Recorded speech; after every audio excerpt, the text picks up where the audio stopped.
हे बघ, तू त्या शनायाला चॅलेंज दिलायस, पण आता तुमच्यासाठी टाइम इज मनी. वेळ वाया घालून चालणार नाही. हो ना नानाजी, खरंय तुमचं. वेळ वाया जाता कामा नये. पटापटा काहीतरी करायला हवं. पण कुठून सुरुवात करू हेच नाही समजून राहिले ना. ठीक आहे, ठीक आहे. मला जरा विचार करू दे. थांब जरा, थांब. हो अगं, खरंच त्याचमुळे टेन्शन यायला लागलंय मला. काय कसं होईल? तू काळजी करू नको आणि टेन्शन अजिबात घेऊ नकोस. निघेल, काहीतरी मार्ग निघेल. थांब थांब. राधिके, इथला जो घरगुती उद्योग आहे महिलांचा, त्या महिला म्हणे घरोघरी जाऊन सगळे पदार्थ विकायचे. अगदी तुला सांगतो, त्या महिला रस्त्यावर उतरून वस्तू विकत होत्या. तसं तुझ्या वस्तूंचा खप होण्यापेक्षाही आधी बाजारात लोकांना कळू दे की असे काही घरगुती पदार्थ आपल्याला विकत मिळत आहे. हो नानाजी, मार्केटिंग महत्वाचं आहे. नानाजी, माझ्या डोक्यात एक कल्पना आहे. आपल्या आसपास ते वडापाववाले, दाबेलीवाले, मिसळपाववाले हे लोक आहेत ना, त्यांना मसाल्याची गरज पडत असेलच ना. आपण त्यांना मसाले दिले तर, आणि त्यासोबत चटणी सुद्धा विकू. हो, तसं करायला हरकत नाही खरं, पण त्यात असे किती पैसे मिळणार आहेत बाले? नाही नाही नाही, चुकतोस तू. काय असा विचार करू नकोस. काय सुरुवात करायला काय हरकत आहे आपल्याला? काय माहित, कदाचित छोट्याशा पाऊल वाटेवरून एखादा मोठा रस्ता पण सापडेल. हो, तुमचं पण बरोबर आहे नानाजी. काहीच नसण्यापेक्षा काहीतरी हाती असलेलं बरं, नाही का? हा. बाले, उद्या सकाळीच निघू लवकर. मी येतो, मग आपण इथल्या एरियातल्या एकूण एक स्टॉलवर जाऊ. अरे दादा, सकाळी तुला नोकरी नाही का?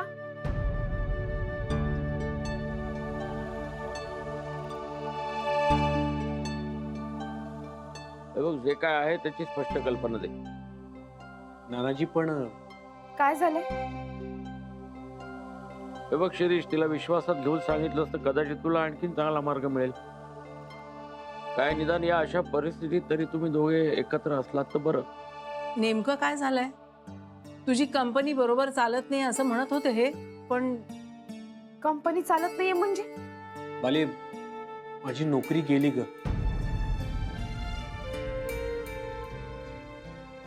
सध्या काहीच काम नाही हातात आणि नवं काम मिळत नाहीये.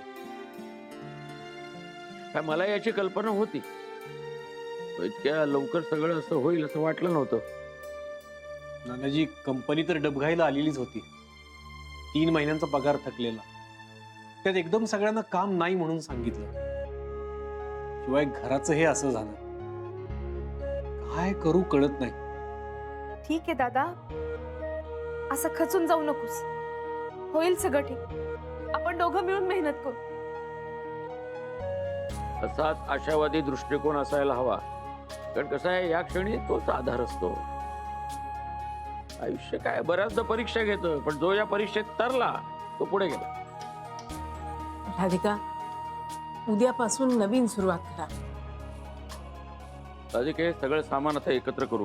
आणि शिरीष, तू सकाळी लवकर ये, म्हणजे लवकर बाहेर पडता येईल. हो नानाजी, येतो. चला. राधिके, चला. शुभस्य शीघ्रम. राधिके, चल यादी कर. हो नानाजी, मी सगळी तयारी करते.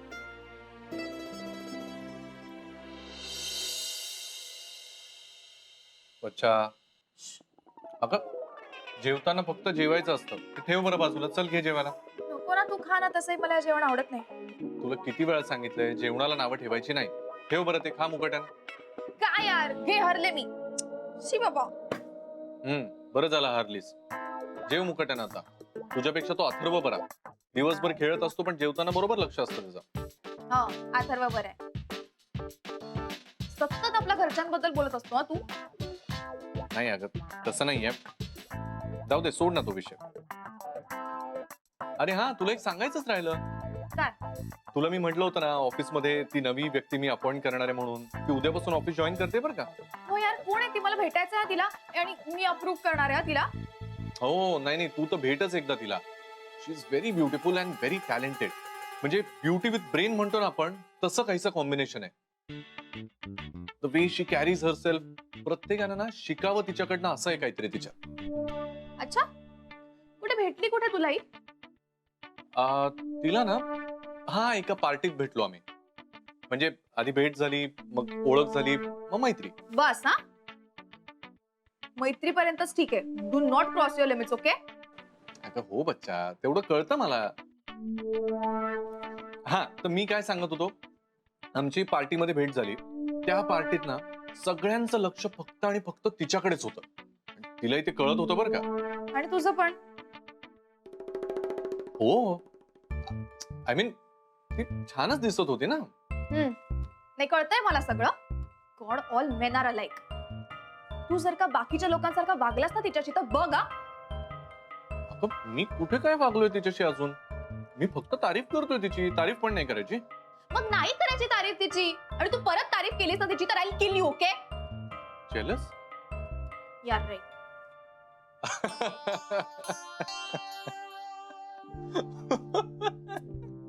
का हसतोयस? काय नाही. अगं बच्चा, तिची आणि तुझी कंपॅरिझन तरी होऊ शकेल का? हा, you are my love and she is just an employee. तू एक काम कर, हा, उद्या तू येच ऑफिसला आणि मस्त टकाटक तयार होऊन या. तिलाही बघू दे गुरुनाथ सरांची गर्लफ्रेंड कशी दिसते ते. आणि मी तुला प्रॉमिस केलंय की नाही, तू अप्रूव्ह केल्याशिवाय मी तिला अपॉइंट करणार नाही. हो की नाही? बस, तू अप्रूव्ह केलं तरच तिला जॉबवर ठेवणार. ओके? ते तर आहेच. That's like my man. बरं ऐक ना, मी उद्या काय घालू? मला ना फॉर्मल्स घालायचं वाटतंय. As you wish. काही घातलंस तरी सुंदरच दिसतेस. हो की नाही? तुला आवडेल ते घाल. So waiting for tomorrow. आले हा? घेतलेच ना सगळं? हो दादा, सगळं आहे. हा. याच्यात सॅम्पल आहेत आणि तुझ्या हातात आहे ना 2 पाकिटं भरून ठेवलेली आहेत. बरं. हा हा, आधी हे जात आहे का ते तरी बघूया. जाईल ग, तू टेन्शन नको घेऊस. हे बघ, आपण आधी आपल्या एरियातले स्टॉल वाले सगळे बघूया. हा. त्यानंतर आपल्या मागच्या गल्लीत हा. बरेचसे नाश्ता विकणारे असतात, त्यांच्याकडे जाऊया. नाही, तसं नाही दादा, मला समजून राहिला का तुम्ही ब्रँडेडच मसाले वापरता, पण एकदा हा वापरून पाहणं म्हणजे मिसळ पण टेस्ट सर्रार होऊन जाईल एकदम. म्हणजे 2 प्रकारच्या मिसळी होती, काळ्या वाटाण्यातली पण मिसळ होऊन जाईल ना. तुम्ही बोलताय बरोबर, पण नको आहे आम्हाला मॅडम. नागपुरी मसाला पण आहे, खूपच वेगळा आहे. एकदा वापरून तर पहा. ऑलरेडी आहे मॅडम, नको तुमच्याकडचे मसाले नको आम्हाला. पण तुम्ही जस्ट टेस्ट तर करा ना, सॅम्पल घ्या. हो नको ना. सर. अहो, खरंच चांगले मसाले आहेत. अहो, नवीनच आहेत, नवीन केलेले आहेत.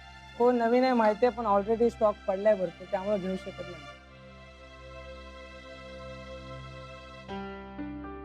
बर, पण कधी लागलं तर सांगा. नाही पण सध्या नको आहे. दे दादा, येते.